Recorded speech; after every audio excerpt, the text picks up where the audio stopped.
Alrighty, guys, another episode of Shellonomics is about to take place. We are joined here by Mr. Fellow Chucker A and Mr. Raphael in Turtles 1 and 2, the Kenn Scott. Kenn Scott, how you doing today? Thanks so much for taking some time out of your busy Friday. I appreciate that, Mike. It's good to be here with you. It's good to be studying some Shellonomics.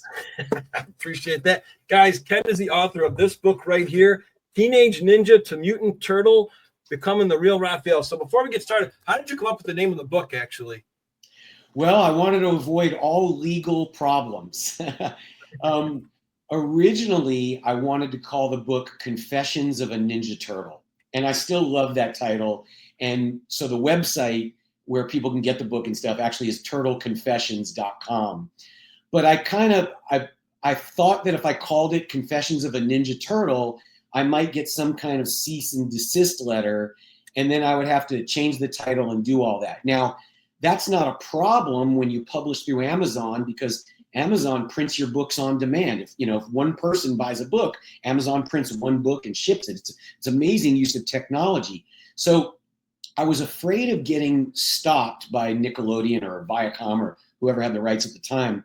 And so I actually had this whole plan where I was going to release the book as Confessions of a Ninja Turtle. And then the moment I got a cease and desist letter from whatever, the big behemoth corporation, I already had a press release written and a whole new cover designed. And I was going to do this big push that says Viacom tries to sue Ninja Turtle and stop, because we give a percentage of what we make off the book to the Sea Turtle Conservancy. And I was going to make this big news story about how Viacom was trying to crush the little guy and do all this. But then I found out if you change the title of your book in Amazon and then re-release it for sale, you lose all the traction and all the juice that you had from the first title, and they release it as a second book. So I wouldn't have been able to have brought over all the reviews and the juice of the SEO juice that I got from my big launch. I would have lost all that. So I just went ahead and released it as a safe title. Oh my God, that sounds like a great name for a title of two, Confessions of a Ninja Turtle. This one flows too, but that first one does, roll off the tip of your tongue a little bit more. Yeah, I grew up being a martial artist, so all young martial artists think of themselves as ninja. So I was a teenage ninja, and then I became a mutant turtle. That's not a licensed name, so it just sort of fit. It was just a jigsaw puzzle enough to move it around. And then one of the issues, the full title is Teenage Ninja to Mutant Turtle, Becoming the Reel Raphael, and Reel is spelled R-E-E-L. And that was because there's so many Ninja Turtles out there. There's, different people that did the voices in the cartoons. There's different people that have done different parts of the movies, so on and so forth. So I tried to put something in there that I thought would communicate, hey, it's a reel, like a movie reel. I'm the guy in the movies, and it was the best thing I could do. I got two comments back. One was like, you spelt real wrong, you idiot. And then somebody else said, what are you, about fishing? And so I was like, well, you can't please everybody. Oh my God. So before your black belts and your Ninja Turtle trophy, man, you were a wrestling champion. So I'm a big wrestling fan myself. I still watch from time to time, and it's in your book. Can I hear more about this wrestling federation you started with your brother? Because that's something I actually did with my buddies back in the day too. So. Oh yeah. Well, I grew up in Greensboro, North Carolina, which was the hub of Mid-Atlantic Pro Wrestling, Jim Crockett Promotions. And that was probably one of the most successful regional wrestling promotions in the country, along with some Florida and New York stuff. And that was the home of Ric Flair and Ricky Steamboat. I mean, that's where they were rooted. And so when I was growing up in the 70s and early 80s, my brother and I used to go to the Greensboro Coliseum, and we saw Ric Flair wrestle Ricky Steamboat. I mean, when they were in the prime of their time. And so for me and my brother, every Saturday we couldn't wait to get up, get our bowl of cereal, take our blankets, sit down in front of the TV, and we would watch wrestling from like 9 in the morning until like 1 in the afternoon, just flipping channels from one wrestling show to the other. And we loved it so much that my brother Steve, who's only a few years older than I am, we started our own we would body slam each other and airplane spin and do all that stuff. We just had a great time doing it. We'd interview one another and do the interviews and talk about how we were going to crush one another.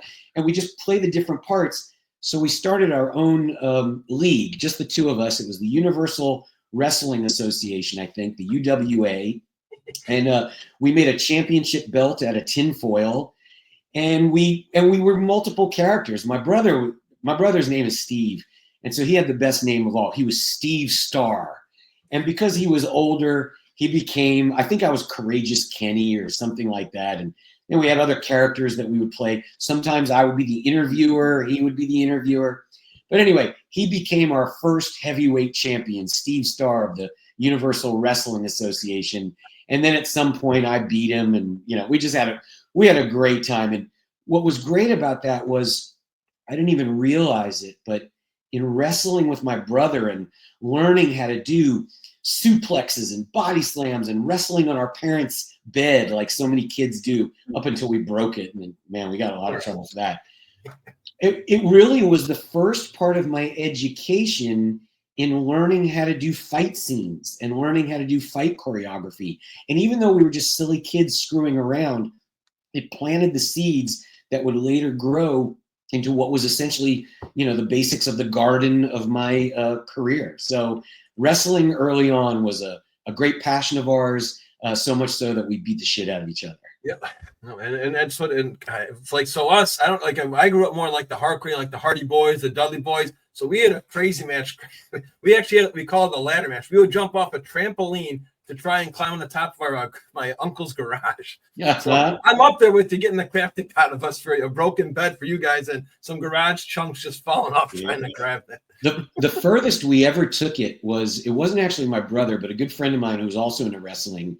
When we got into high school, our friend of ours, dad, owned a boxing gym with a full boxing ring in it. And our friend, even though we were in high school, we had two friends that were like 6'3", 6'4", 230 pounds or whatever. And then there was me, I'm only 5'7", and then a friend of mine who was probably a little bit taller than me and a $145 weight. We actually choreographed and did an entire wrestling match in this boxing ring. And this was back in the days of VHS tapes. And we got this one friend of ours, Mike, and we gave him a VHS camera. And we're like, man, we're going to do this thing in the boxing ring. We want you to film it. Here we go. So we called action. We did this huge fight scene. My friend Brad got a bloody nose jumping off the ropes. It was tremendous. We did like 10 minutes of action. That was awesome. We got finished. We turned to Mike, and it turns out Mike didn't even hit the play button. He hit the wrong friggin' button, and we never got it.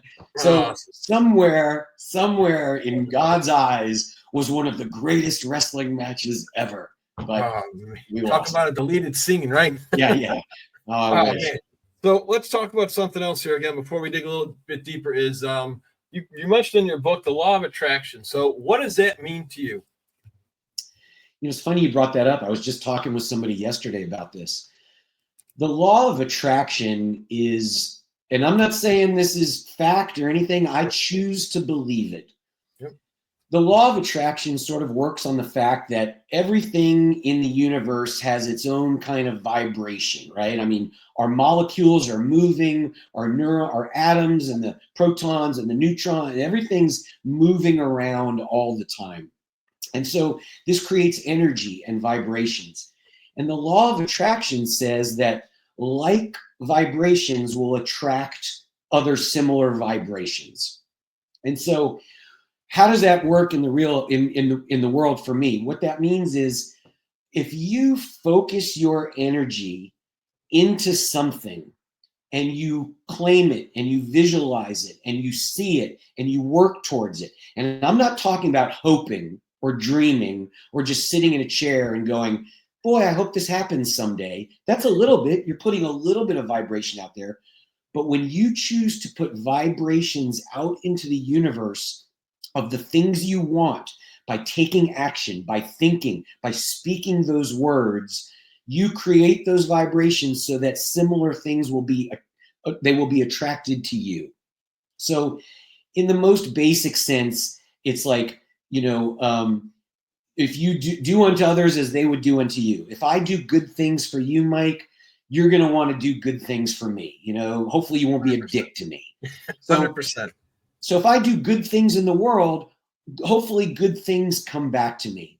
And for me, as somebody who was growing up wanting to be an actor and an action hero in the movies, the more I put my vibration out into the world of this is what I want, this is what I see for myself, the more those things would come to you. An example is, they always say, let's say, for an example, you want to buy a new car. Yeah. You go online and you start looking at, let's say, Jeeps, because you're interested in a Jeep. Now, as you start driving around, you're going to start noticing more Jeeps on the road. I'm not saying the fact that you thought of it brought those Jeeps there, but now you're in tune with those vibrations. It's there. Opportunities happen, and you're feeding that cycle over and over. So one of the simplest, craziest ways that I try to put the law of attraction into my life, and this is just a silly thing, is I learned this from somebody else. Every time I get a residual check from one of the movies I've done in the mail, or if I find a quarter in the street, or if I get a paycheck from something I'm doing today, I always stop and I say out loud, I go, I love it when I get money from sources both known and unknown. I love getting money. And so the more I put that out into the universe, the more I think and hope that the vibration of money coming to me. Now, I know that sounds silly. I know you can't just sit in a chair and say it, but it's part of just creating vibration and an attitude. So that's kind of the law of attraction for me. Yeah, and I'm in the same boat there. I've read books too, and the one I do is arigato. Anytime, even if it's a penny on the ground, arigato. Appreciate anything that's given you, because the universe say, oh, you're thankful for that, we're going to give you more, instead of, man, like you're saying, if you get a residual income, $50, I know I'm better than that. This is ridiculous. Then you're going to put that vibration out, and you're not going to get it, Right. So, exactly. And with the law of attraction universe, is another guy I like to follow is Dr. Joe Dispenza. He says, bring it to you in a way you least expect. So the way you least expected yours was pre-Ninja Turtle, even though you obviously have Ninja Turtle bred in you because you love pizza. If, again, guys, the book here, only 2 to 3 pages per chapter, and I want you guys to check this book out, but I want to at least give you guys a sneak peek. How is it being an undercover pizza delivery guy? Well, pizza in general is a big part of my life. It was before Ninja Turtles, and it is even after Ninja Turtles. I've got the mark of the pie. I have a pizza tattoo. I travel all around the world eating pizza, analyzing pizza, taking my friends out for pizza, making pizza videos. I love it. So again, it all sort of worked out that as I was trying to break into the movie business and figure out how to do it, there was a movie studio that they had built in North Carolina where I grew up. And, getting into a movie studio anywhere is not easy. They are fenced off and gated, and there's security guards and the whole thing. And for me, I knew as a young man in college that everything I wanted was in the movie business. It was my goal, my intent. I wanted to be an action hero. And as I went and tried to visit this movie studio in North Carolina and couldn't get in, it was killing me because they didn't give tours or anything like that. Oh, wow. It was killing me because I don't know what was beyond those walls, but I knew somehow or another my destiny, my golden fleece, my Wizard of Oz was somehow in those walls. And I tried working as an extra, but there was no jobs within the movie studio. It was always things on location at restaurants and things like that. And I was like, damn it, I got to get in there. And then it dawned on me that everybody opens their door for the pizza guy. Who doesn't love to get a hot, fresh pizza delivered to them, right? So I got a Domino's pizza delivery uniform. I got a couple of empty Domino's pizza boxes. And I drove right up to the security guard of this movie studio in Wilmington.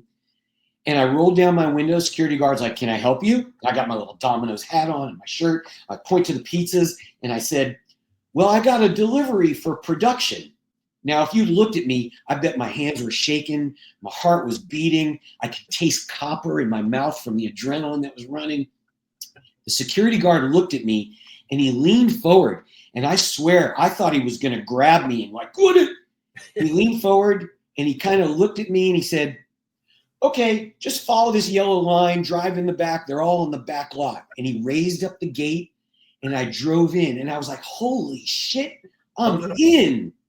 And I drove into the lot.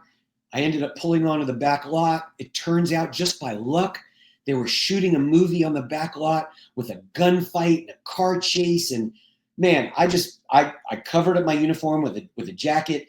And there's so many people on a movie set that if you just kind of blend in quietly, nobody really might notice you unless you start causing trouble. Well, I just kind of blended in. And for the next little while, I just sat and watched what was going on. And ultimately, that led to me meeting the people who were in charge of casting the extras to Ninja Turtles, and it went on from there.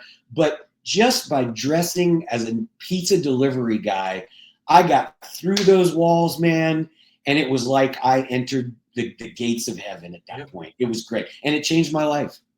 And it's exactly what a Ninja Turtle would do. So let's talk about, you got put on as a Foot Clan foot soldier working with the Pat Johnson.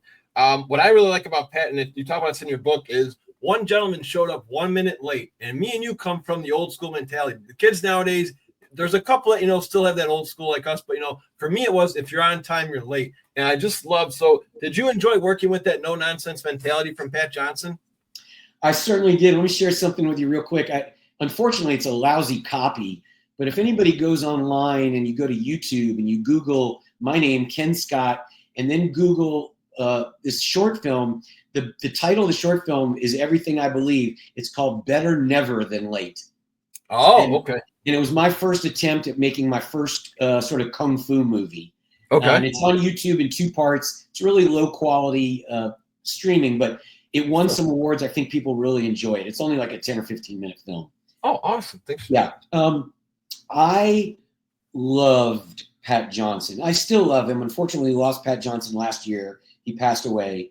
But for those that don't know, Pat Johnson is a legendary karate practitioner. He was very good friends with Chuck Norris. He was the head instructor of one of Chuck Norris's flagship schools in California. He even appears in the movie Enter the Dragon with Bruce Lee. Pat has a part right at the beginning of that. So that shows you how far back he goes in martial arts movie culture. He's most famous for being a part of the Karate Kid movies with Ralph Macchio and William Zabka. He's the one that trained them in martial arts and did all the fight choreography for Karate Kid. At the very end of the original Karate Kid, he's actually the referee in the final fight between Billy and Ralph Macchio. He's the one that looks at William Zabka and says, "Go to your sensei," and all that. So off of his success from Karate Kid, Pat got hired by the producers of Ninja Turtles to come in and choreograph and be the stunt coordinator for Ninja Turtles. Now, I had never met Pat, but I knew about him from looking at karate magazines when I was growing up and all that. And so my first audition was auditioning a martial arts audition for Pat Johnson at the movie studios. What happened was the people that were in charge of the extras for Ninja Turtles were in charge of hiring the Foot Clan. And their goal for the Foot Clan was to find local North Carolina martial artists who could put on these ninja outfits and then get beat up by the Ninja Turtles. So they reached out to all the local karate schools. They put words out in the newspaper and this and that. And hundreds of karate people kind of showed up to try to audition. And I was one of them. And once I got amongst that group of people, I thought I didn't have a chance. But we walked into the soundstage, and there was Pat Johnson sitting behind the table with his sleeveless shirt on and his hairy, muscular arms and his little fanny pack and a mustache that looked like he was right in the Old West or something. And he was not a very tall guy. He's, I'm 5'7". He's maybe even shorter than I was. But he could command the shit out of a room. And ultimately, I would go on to learn and observe and get to know Pat and see that he was probably one of the toughest guys you will ever meet. I've always told people, no matter how good a martial artist you are, you could not beat Pat Johnson up, because no matter how many times you knocked him down, he would refuse to believe that a pussy like you could beat him up, and he would get up and just keep coming. Jeez. So Pat didn't take any shit. Pat knew what he wanted. Pat stood there that like the first day of work, he was standing at the door of the soundstage, And as each foot soldier came in, he was like, good morning, it's 8:59, welcome, welcome. And then at one point, one of the guys walked in and he said, good morning, it is now 9:01. And without missing a beat, he said, call time was 9 o'clock. If you are ever late again, you will never have the opportunity to be late again, i.e. you will be fired from me. So he said, you will never be late when you work for me. And he said, I never, ever want to hear the AD or the assistant director shout out, waiting on stunts, because that's what you do when you're getting ready for the next shot. The assistant director might be like, waiting on makeup or waiting on wardrobe to do something before we could move. And that was, you never wanted to hear that, because that meant your department was behind and everybody's waiting on a set where time is money. And Pat swore that if he ever heard waiting on stunts, somebody was going to pay the price. So Pat ruled with an iron hand, but he was such a caring, loving, and loyal father figure that he embraced all of us as his foot soldiers, all the stunt guys that were the turtles and everything, and we were his boys. He protected us. He looked out for us. He made sure that we were taken care of the way we needed to be, got what we needed, got the attention we needed, should we ever need medical attention or just food or whatever it was. But then if we screwed up, boy, you better be ready for the wrath of Pat Johnson. And he became a mentor to me. He became a father figure. He really helped me out during that movie. We spent a lot of time talking. And then ultimately, when the movie was over, Pat's and my relationship continued very deeply. Once I moved to California, I spent holidays at his house for Thanksgiving, and I would call him on Father's Day, and we would get together. He hired me for other jobs. So Pat Johnson, for me, is one of the many mentors and one of the fathers that I had in my life. I loved him. So that's the real Pat in that movie, because he didn't put up with that Cobra Kai bullshit either in that movie. He was ready to disqualify Johnny when he was hitting him and botting, kicking him around. He didn't put up with any of that bullshit. So let's talk about your, for me, I call this, a quarterback stream. You never want anybody to get hurt on your team, number one, but you want to be ready. So can you talk about your Tom Brady, Tony Romo like moment? When you're ready, like, I can do this spot. Because again, like you say in your book, your role was not as pivotal as you thought in the beginning, but then you're like, you know what? I got my opportunity. I'm taking it. So can you explain a little more about that spot? Yeah. What some people may not know out there is, as we just talked about, I originally got hired to be one of the foot soldiers. And through crazy adventures that I'm sure we'll talk about, when I started as a foot soldier, but when the movie ended, I was Raphael. So there's all that transition in there. But just when I was the foot soldier, the things that happened was we were brought into the movie early. So I was actually brought to the movie studio a couple of weeks before the shooting started so that we could choreograph all the fights. And we had a sound stage that we worked on, all the stunt guys from Hong Kong, and then Ernie Reyes Jr. as well, who was the stunt double for Donatello. They were there, and then us foot soldiers were there. And there was about 5 of us that were supposed to be the core group of foot soldiers. And then there was about another 15 foot soldiers that were kind of more background and working and all that kind of stuff. Now, as we choreographed the fights, Pat was working very closely with the Hong Kong stuntmen and their liaison, who only spoke Cantonese, but they had an interpreter there. They actually had a couple of interpreters. Yeah. And so Pat had a storyboard of the entire movie. And what he would do is he'd say, okay, in this scene, we got to do a moment where Michelangelo is fighting this foot soldier this way, and this happens to him. So let's create that. So he would bring up the stunt double for Michelangelo, and then he would point to one of the foot soldiers, and he would say, hey, Paul, come up here. And then he would call Tom, Paul, come here. And then they would choreograph a couple of moves, figure out what it was going to be. And then Pat would turn to his assistant, Barbara, who had a yellow legal pad, and he would say, okay, Barbara, put down Tom and Paul for scene 35, where they're going to do the nunchuck scene with Michelangelo. And she would do that. And we're constantly, every day for 2 weeks, we would run through all the fight scenes, choreographing them, and Pat would turn to Barbara, okay, put down so-and-so, put down so-and-so. Well, they kept choreographing scenes. And what would happen is Pat was never really pointing to me or calling my name. Every time he pointed to us, he would call up this guy, Paul, or he would call up Tom or another guy. And they kept getting the stuff. And man, that was killing me. It was breaking my heart because here I was, poised to be an action hero, thinking to myself, Pat Johnson has no idea the incredible level of talent that I have in my body, and he's just missing it. Like I'm the next Jean-Claude Van Damme if he would just start using me. Well, it was going on and on for a couple of days. Nothing was going on. And then we got to the skateboard scene.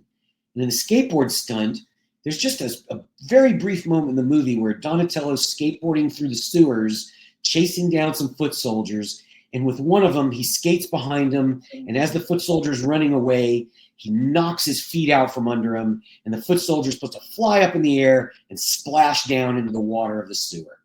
So they pointed to the foot soldiers, and my heart was beating like, pick me, pick me. Hey, Tom, come up here and do this. I was like, damn it.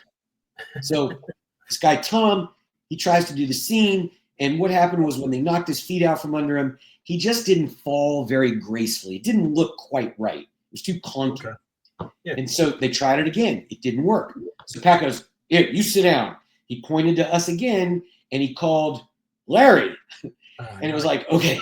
So Larry got up there, and I'm just watching this. Yeah. And Larry tries to do it. And Larry they couldn't quite coordinate it where the guy looked like he was running smoothly and then would fall. It just didn't work. And so they're doing it, and I can see the frustration on the stunt guys from Hong Kong. They're just not getting it. They're shaking their heads. And so I was like, I can do this. So I went over to the interpreter, the translator, and I said, tell them I can do this. And he said, what? And so I had to talk louder, which I didn't want to do because there were people around. And I said, please tell them that I can do this. Yeah. And so he walked over there, and in Cantonese, he was like, hey, blah, blah, blah, blah. This guy can do this. All of a sudden, they all looked at me. I was right on the spot, and one of the guys said, okay, you, come over here. And Pat was like, Ken, step up here. So I got up there, and they set up the scene, and Pat was like, action. I took a couple of steps. The guy skateboarded up behind me, knocked my feet out, and man, it was right back to my wrestling days with my brother. I threw myself up in the air, slammed down on the ground. Now, mind you, I'm 21, 22 years old, totally made out of rubber and snot at this point, and willing to do anything for my dreams. And I sacrificed my body in that moment, just slammed down on the ground. As soon as I did it, the guys from China, from Hong Kong were just like, yes, yes, yes, yes, yes. And Pat turned to Barbara and he goes, okay, Barbara, put Ken down for scene number, blah, blah, blah, blah. From that moment forward, every piece of choreography they put together, the guys from Hong Kong would point at me and go, you, come on. And so from that point forward, I was like the premier foot. Now, I'm not trying to undermine any other foot soldier's contribution to the movie. Everybody they were all great martial artists. They all had moments in the sun that weren't mine. But I just know that from that point forward, I had elevated myself to where I became the axe-wielding ninja. I became the ninja that swings on the rope and breaks through the window. I'm one of the ninjas that drops down through the skylight. I'm the ninja that does the nunchucks against Michelangelo. So it's just on and on and on. I became that ninja, and then it went on from there. And then early on in the movie, shooting a fight scene, and then life changed even more after that. But it was great. And that's what I want to talk. So when you fell, there was no pen. You literally were just like on the concrete, right? Or in that spot. You're like, all right, I got to do this. I want that spot, right? Wow. Yeah. Now, mind you, underneath our foot uniforms, we were wearing elbow pads, knee pads, and just like a tailbone pad. Okay, and it was almost like you would wear like football pants, and there was a little tailbone pad that you stuck in there, or hip pads if you want. Because we were doing a lot of what you call it has a new meaning now because of MMA. But in the stunt world, every time you're getting beat up and falling, it's called ground and pound. So we were doing a lot of ground and pound, and so we were all sort of had a little bit of pads. But for the most part, I mean, throughout that fight scene, and that's where I was really the foot soldier, because a lot of the other times I was Raphael, Yeah. I was slamming my little 22-year-old self on the concrete and the linoleum and the wood and whatever it took, man. And you just jumped up and said, all right, let's do it again. That's what I did, because I didn't read that spot. And I was just trying to envision this in my head, because now I'm not too big in the movies, Ken, but that scene was like later in the movie. So is that how they filmed it? Because like that spot with Donatello, that's near the end when the Foot are invading the Turtles when they come back to New York. So I want to know, the nunchuck spot is actually, in the middle part of the movie, and that's like your main event. So again, we're not blowing smoke up your ass here, but as much as a Mikey fan I am, and even my dad was like, he goes, the foot soldier won that fight in the showdown, because all Michelangelo does, and my dad's like, all he's doing is twirling his nunchuck around. So how did you? I want to know a little more in that detail. I know you say Becentos now, but when that foot soldier does he like, it's on now. I mean, he gets locked in. So I want to know a little more of like who came up with that, style of that nunchuck. Was that you from your previous martial arts, or who directed you on how you came up with that little, Wild West scene, so to speak? Well, what happened was it all started because during the audition for Pat Johnson, he wanted every martial artist to show the wide array of skills that they had, whatever it was. And so in addition to doing some katas or forms, as they call them in martial arts, I demonstrated some weapons. One of the weapons that I did was nunchucks, because I was a young, energetic guy. I had learned how to use nunchucks, and I could use them fairly well. As demonstrated by the fact that I eventually got to be that foot soldier. So what happened was, as we were preparing to do the scenes and they needed somebody to be the chucker because it's in the script, Pat asked myself and one other martial artist who had done nunchucks at the audition to do another audition for the producers. Okay. So I had to get up and spin nunchucks in front of the producers along with my fellow foot soldier. And as soon as we were done, the producer pointed to me and go, use him. And that was it. So I got the call to be the nunchuck guy. Now, what that meant was, for me, this was exciting. And you asked earlier about, where the fight scene is in the movie. When we shoot movies, they shoot those things completely out of sequence. Oh, wow. Okay. For instance, like the New York scene where Raphael's in the subway and saves April O'Neil from the foot soldiers, that's in the first 10, 12 minutes of the movie, but it was the last thing we shot. So you never know where you're going to shoot, what's going to come up in the movie. The fight scene that we shot in April's apartment was very early on in the shooting of the movie, because it was the biggest action sequence in the movie, the most moving pieces, and they wanted to get a handle on it, because you can't run out of time at the end of the movie, only have 2 days left to shoot, but need 4 days to shoot the fight scene. So they wanted to shoot the fight scene early on to get it out of the way, and then they go on and shoot everything else. So we shot that apartment stuff probably one of the first few days in the movie is when it started. So I auditioned, got the part as the foot soldier, and then it was super exciting for me, because this is the first time in my life that a real life Hollywood movie director, first of all, knows my name. It was Steve Barron, the incredible visionary music video director and other things. And he's like, okay, Ken, I want you to look at the screen here, and then you're going to do your nunchucks right into the camera. And he explained the whole scene to me and everything. And so I did the nunchucks. Now, I'm going to tell you this story, and I'm not telling this story for self-aggrandizement or make myself sound better than I was, but this is what happened. I did the nunchucks, and they stopped, and the cameraman was like, okay, he's too fast. We can't see the nunchucks. So they stopped what they were doing, and they took my nunchucks, and they took them over to the prop guy, and they had the prop guy paint a silver line down the side of the length of each nunchuck, so that when I spun them around, the camera might see that silver line, and it would look like light glinting off the chucks wherever they kind of went. So I'm doing the nunchucks, and I'm doing them pretty well. The only regret I have is I didn't know what the framing was. And to this day, some of my best moves are just below the frame of the camera. You kind of know what I'm doing, I'm stirring the pot. Yeah. They're rotating around my hand like crazy, but you can't really see all of it. So Right. I wish I had known I could. But anyway, I'm flicking those things around. I'm doing a great job. And the guy who was from Hong Kong, who was Michelangelo, he did an amazing job of spinning nunchucks around while wearing a 40-pound giant rubber suit. Now, that being said, it's hard to spin nunchucks around because you're putting them under your arms, you're moving them behind your back. Well, once you put on this turtle costume, you're now handicapped as to how well you can do. Right. So Michelangelo did whatever he could do. And the producers and the director are like, stop. They're like, the ninja is much better than the Ninja Turtle. Like my father said, exactly. Yeah, what are we going to do?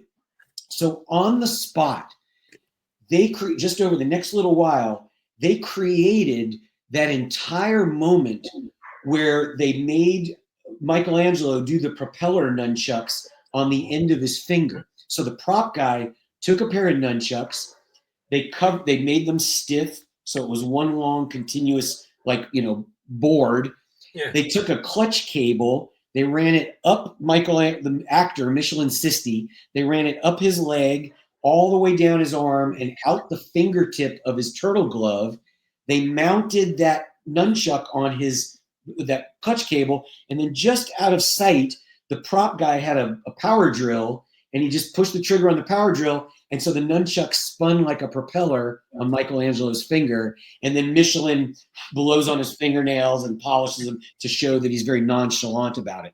So what ended up happening was they couldn't pay off the scene with Michelangelo doing better action, so they paid it off with Michelangelo doing comedy. And that's how he beats me, with that comedic moment, because he's so awesome, he can do this incredibly funny thing. So it was really a crazy twist of events. And I guess because I was so freaking awesome at nunchucks, it created one of the most memorable moments in the movie. I say that to be funny, but it's one of my favorite moments in the film. Oh, yeah. No, exactly. And then I was curious, did you ever get to see on YouTube, because I know the line you have in here is Besentos now, but there's a clip on YouTube. It says, TMNT deleted scene in German audio. And it's actually a better scene of you, because it's when Michelangelo's doing the Wheel of Fortune and you're ready to call it Besentos, but it's got you as a really good actor, like feeling this rage, like, what do we need to do to this guy? And then you finally do Besentos now. Because in the American movie, I think they just clipped you yelling the phrase, but in the German release, because they couldn't use Michelangelo's nunchucks, I guess, he's like, you can see the rage inside your mask. Like, we got to do something to stop these guys. Okay, well, one, I want you to send me that link. Yes. On that, because I've never seen it. Absolutely. And two, those are, now again, when you're a foot soldier, you are multiple foot soldiers, right? So the guy doing the nunchucks was not necessarily the guy that was calling for the Besentos, right? Oh, you're in different places at different times. I mean, just in the scene alone, when Raphael drops through the skylight and he's unconscious, in that moment alone, I'm the second ninja foot soldier that drops through the skylight, but then I'm also the foot soldiers that swing through the windows like Tarzan. Yeah. So that's what I mean. So we're all over the place. So it's not necessarily that nunchuck guy was Besentos guy. But the reason, if you watch the credits of the movie, at the end, I think there's 28 actors that are credited in the film, aside from stunt performers. Sure. The 26th credit in line is talkative foot number 2, and it's me. And the reason that they call me talkative foot number 2 is there was a whole other thing that I did in the movie, which I think is also in a German version somewhere, but I can't find it. So if you or any of your viewers or listeners can, I would love to see it.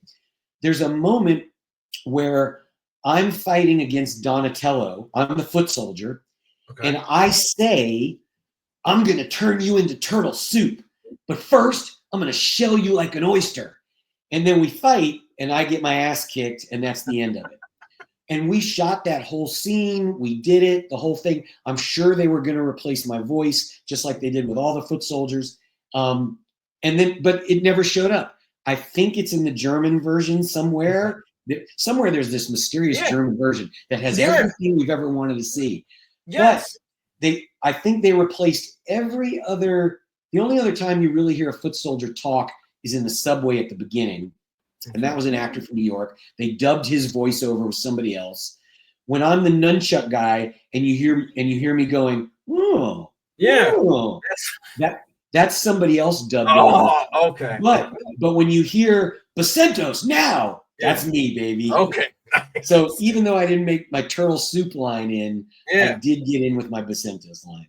I'm excited to send you this YouTube clip because then you can let me know also there's a spot in this like deleted scene where April actually pulls the carpet and trips up some foot soldiers. So I wonder if you'll be able to recall if that was you taking that. Oh, yeah. Too. Oh, I remember that scene. I can't remember who took the fall. Okay. Perhaps if I see that scene, I might know. But yes, I do remember where she see. Yeah, exactly. And it's just, again, because we could, I think the UK or whatever couldn't get the nunchucks because of what was going on at that time. So yeah, it's something that didn't make it to the States. Like you say, I don't know why. Again, if anyone is listening out there, hopefully we can get these scenes for an American release someday, because you also get Steve Barron's commentary on there too on that German release, which would be nice. Yeah, man, I'll tell you what, if you can find them and then cut them into this interview somehow, that'd be awesome. Absolutely. All right, so now we start getting to the meat and potatoes here. So can you share how you actually got the spot for Raphael?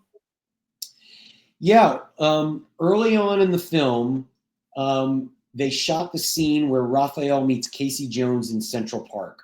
Okay. And what people may not realize is the actual interaction between Raphael and Casey Jones, played by Elias Koteas, was shot in North Carolina, where we shot the movies. The exterior stuff, when Raphael runs away to chase him and gets hit by the taxi cab and stuff like that in the street, that actually is in New York. So what plays for Central Park is in North Carolina, and as soon as they run out of the park, that's actually New York. And we shot in New York the very last week of filming. All that stuff in New York was the last week. So early in the movie, when we're in the park shooting Elias and Raphael meeting, okay. Casey pulls out a cricket bat and he hits Raphael. And Raphael, you see a shot where he sails through the air and then he lands in a trash can head first. Well, when they shot that scene, they took the guy from Hong Kong who was at that point the stunt double for Raphael at the beginning of the movie. They held him up by his ankles and they dropped him head first into the trash can. When they did, the top of his head hit the bottom, and the way the turtle mask fit on his face caused it to crunch his nose, and it broke his nose. Because it broke his nose, he could no longer wear the turtle head because he couldn't support it on his cheeks and his nose, kind of like a hockey goalie mask or something like that. Yeah. So it almost looks exactly like the thing that Captain America wears in the movies. There's a fiberglass piece that looks just like that sits on your head. It's form fitted to your head, goes over your nose, and then the whole turtle head is mounted on that fiberglass helmet that we wear. So that fiberglass helmet broke his nose. As soon as it broke his nose, he was done. Couldn't wear the suit anymore. Well, at that point forward, they've got a whole movie to shoot, and this guy's from Hong Kong. So they didn't know what to do. And on a movie set, time is money.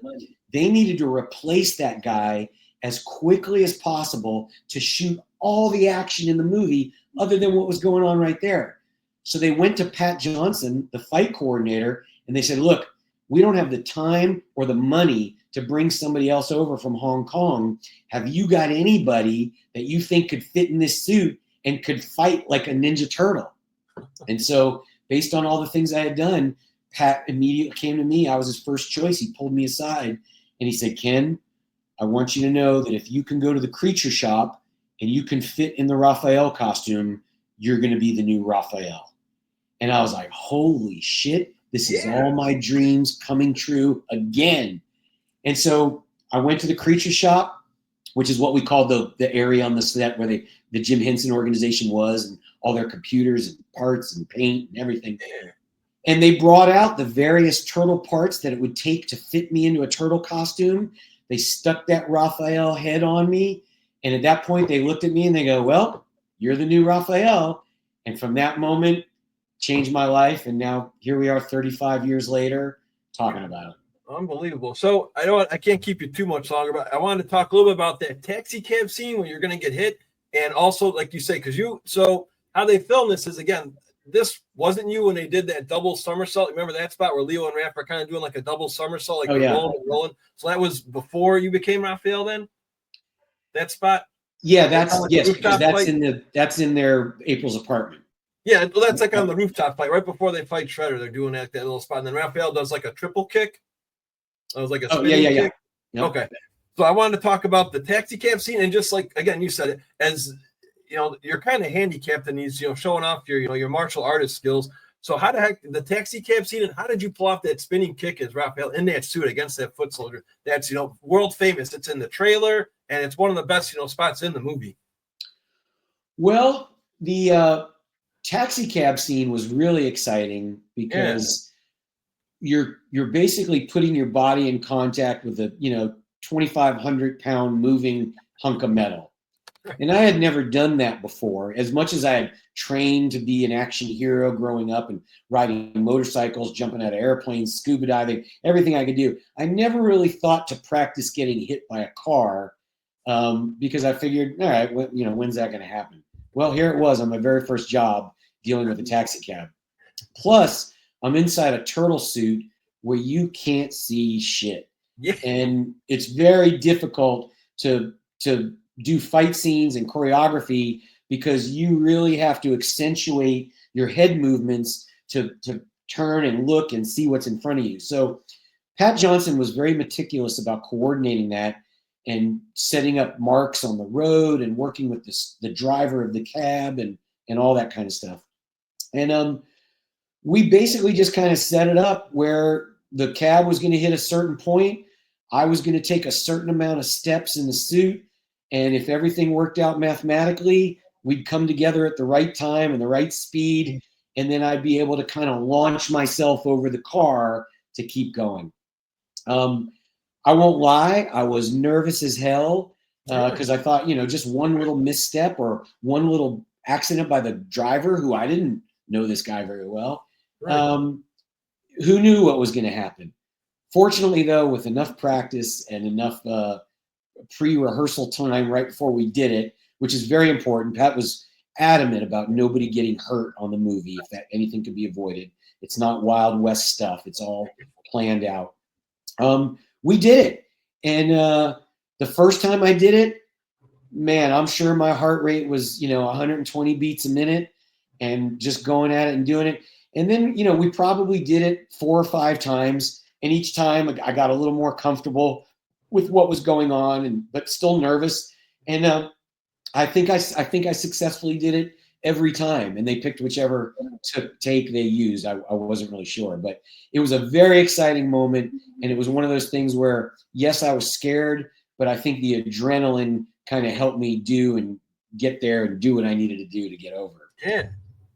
But it's a challenge. Too, just to get, so that's pretty impressive too, though, Ken, is to do that only about 4 or 5 takes instead of 30 or 40 takes where they got to get the right flips. So that's pretty impressive in itself. Only doing it. Well, A, you only have so much time to do it, and right. B, they want to limit it because each time you do it introduces a greater percentage of something going wrong. Oh, so that's true. If you can get something in a couple of takes and everybody's like, "Did it work? Did it work?" Then you stop. Also, what happens is in the stunt world, there's what's called a bump. And a bump is what is at the stunt coordinator's discretion. If I was to ask you, if I'm the stunt coordinator, Mike, and I ask you to fall off a roof and you fall, 2 stories into some cardboard boxes, well, you're already being paid as a Screen Actors Guild performer under a contract as a stuntman. You're making, a couple $1,000s a week or whatever it is to be there and do whatever I tell you to do. However, each time you do a stunt where you are doing something dangerous and could possibly hurt yourself, I, as the stunt coordinator, will give you a bump, meaning I'll give you another $500 or I'll give you another $200 or $1,000 or whatever it is that you're doing, whatever I think is the right amount of money. So if you're going to get hit by a car and you're doing this turtle stunt, I might be like, "Hey, Mike, I'm going to bump you $100 every time you when you get hit by the car. Well, if you do 3 of them, that's $300. That's 3 bumps. If you do 5, that's 5 bumps. So sometimes, and I'm not saying that's what took place here, but just sometimes in the stunt world, you only do things so many times, A, for safety, B, did you get it right, and C, because you can only get bumped so many times before you run out of money, and then it's like, all right, you're not going to do it anymore. Because there's got to be some risk reward going on in there. To answer your other question, when it came to fight choreography, all the kicks, all the flips, everything we did, especially in the first movie, was all unaided, pure martial arts. The only time we used an assistance was, I think, Donatello does some kind of flip over somebody, and I can't tell you exactly what it was. I saw the movie, I could point it out exactly. Yeah. And that was Ernie Reyes Jr. using a mini tramp to do that. But in the first movie, there's no wires, there's no other tramps, there's no anything. Everything is martial artists flying through the air, doing their stuff.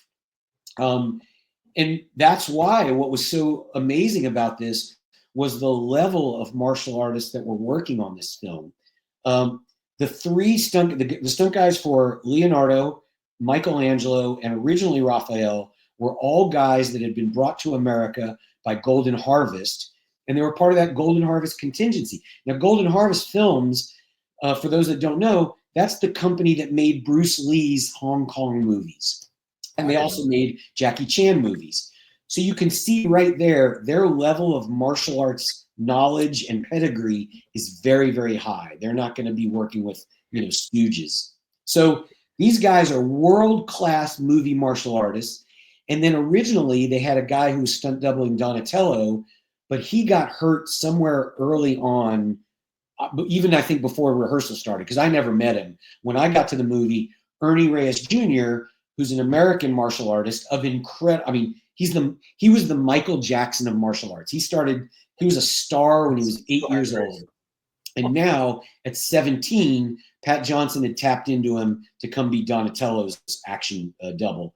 So these guys are world-class martial artists. And that's why for me, I felt so honored to be with those guys. I felt honored, and I also felt like, for lack of a better word, validated in my martial arts skills, because I was able to be with these guys. I had quote unquote, I'm laughing when I say it, but I had Ninja Turtle level martial arts skills. And I was like, okay, I'll take that. So when we talk about the spinning kicks and the moves and the things like that, that was every ounce of 22-year-old hopes and dreams and energy and drive and sexual frustration and everything that I could put into that stuff to try to be an action hero under 35, 40 pounds of foam latex. And so we were all striving to try to make the best scenes we could do. Pat Johnson gave us a lot of grace and leeway to bring our own talents to what we were doing. He would say, okay, Ken, what moves do you think you can do here well? I mean, he had things he wanted to do. It's not like we were just doing, but it was a collaborative effort to create what we could, and then also say, okay, what would your character do here? What would Raphael do in this scene versus like what would Michelangelo do? Like, Michelangelo did the funny thing with the nunchucks and does other funny things like the Three Stooges when he's fighting people. Raphael would never do those things, So it was all a combination of high-level martial arts, collaboration, and just great oversight and grace from Pat Johnson. Yeah, it seems like. So what are you most proud of from this first Turtle movie as you start bringing this in for a landing? What are you most proud of from the first movie? Man, it's a tough question. When you say most proud, I'm just my participation in the movie. I would say that the things that really stand out to me about the film are sort of what I think about as the escalation of my career, or really the accomplishment of my dreams. You read the book. For me, ever since I was 13 years old, all I wanted to do was be an action hero in the movies. That was my goal. And so when I first got my first job out of college was being hired to be a foot soldier in the Ninja Turtle movies. And that felt like, holy cow, I'm on my way. I just got hired to be a ninja in a real Hollywood movie. But then I got the job as the talkative foot and the nunchuck foot soldier.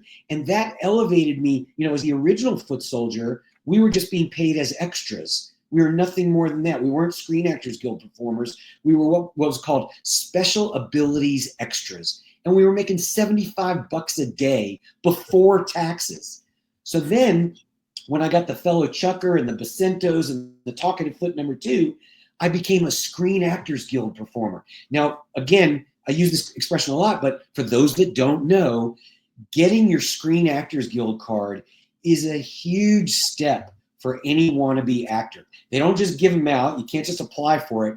It's this weird catch-22 where you have to get a part in a movie to get your Screen Actors Guild card, but you can't get a part in a movie unless you're a Screen Actors Guild member. So what has to happen is you've got to have a producer or director who loves you so much or needs your ability so much or wants to sleep with you so much that they're willing to give you a part in their movie and then do extra paperwork and go through all this crap with SAG to get you your SAG card. Well, because of my nunchucks and certain situations, I was the right place, right time. They needed my skill level, so they got me my SAG card so I could do all this ninja stuff. So that was the greatest day of my life.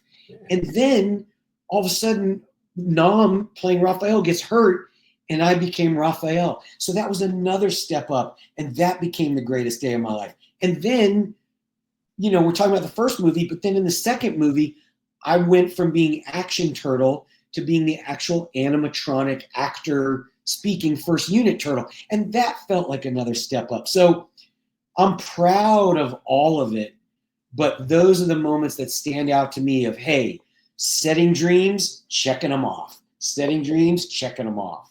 And that stuff, I always tell people this. I go, if you've ever watched the show America's Got Talent, and somebody comes out and does something, and they'll hit that golden buzzer or whatever, and that person starts crying, right? I know for me, when I see that, and the people start crying, and they're holding their heart, I start crying because for what happened to me was just like what happened to those people on America's Got Talent. Like all their dreams were coming true from that golden buzzer at that moment.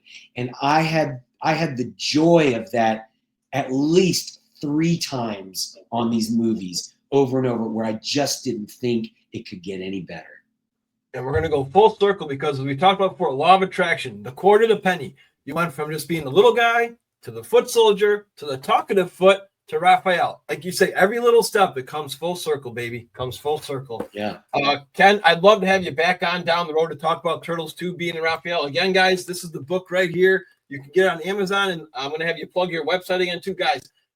Like he says, Kenn always says, it's great toilet reading. 2 to 3 pages per chapter. It's not one of these, oh, I got to read 20 freaking pages. No, you're done with a chapter in 2 to 3, and they're all action-packed. They're very intense. Talks about his life, way more details than we covered in this podcast in regards to other fight scenes.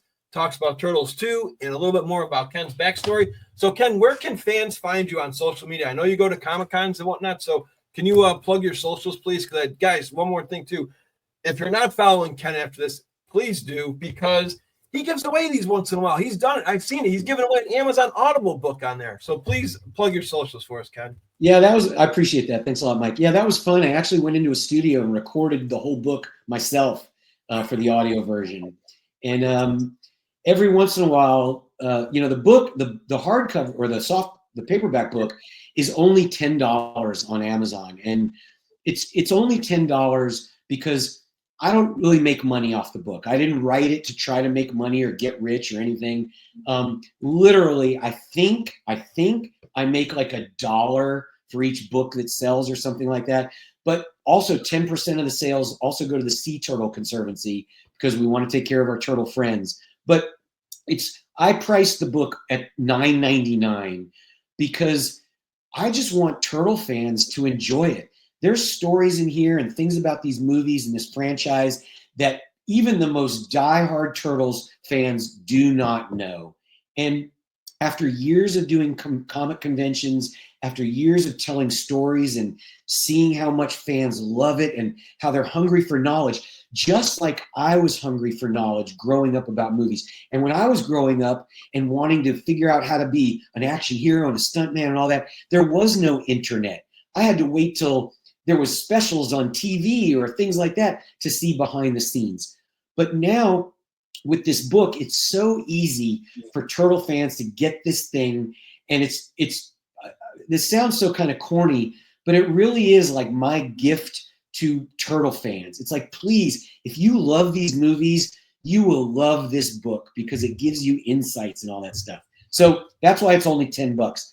The Audible version, I don't get to set the price for. I think if you have certain Amazon memberships, it's free. Otherwise, it might be like $15 or something. But it's me telling all the stories. It's 6.5 hours of me reading the book and even adding a few things here and there that aren't in the book. But if people want to check it out or see me, one, you can find the book on Amazon. Just go type in Kenn Scott book, or you can go to turtleconfessions.com. Okay. If you go to turtleconfessions.com, it'll take you links to Amazon and all that.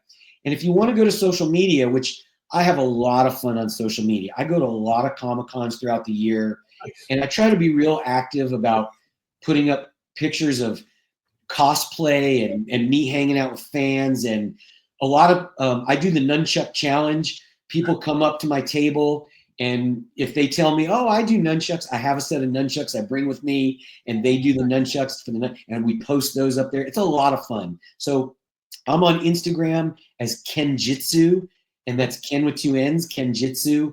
I'm on Facebook as Kenn Scott Raphael. Super easy to find. Just type in Kenn Scott, Ken with 2 N's. Sure. And that's pretty much about it. I'm not on TikTok. I'm too old for that shit. But yeah, and I'll be doing a lot more Instagram over the next year with me and my friends. We all travel the country as what we call the Turtle Celebration, and it's the cast from the first movies all traveling together. We have a whole lot of fun, and I'm going to be all over the country this year. I'm going to be in Sacramento, Grand Rapids, Canada, Georgia, Florida, Texas, just you name it. So if you want to hang out with me, meet the other Turtle friends, hear some Turtle tales, check it out, come visit, and you can see what's going on. Oh my God, Ken, really appreciate your time. One final question. Now, I know you're not the diehard Turtle fan. Usually I end with asking people their favorite Master Splinter quote. So instead, what is your most favorite inspirational quote, whether it's from Bruce Lee or whoever? Like what hits home to you the most for a quote?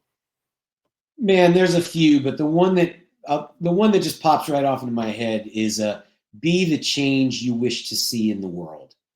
And Mahatma Gandhi said that. And it's basically, it is what it is. It's like we can bitch all day about things that we think are wrong. We can bitch about the litter in the street or whatever, but it starts with us. There's nothing I can do to change the whole world overnight.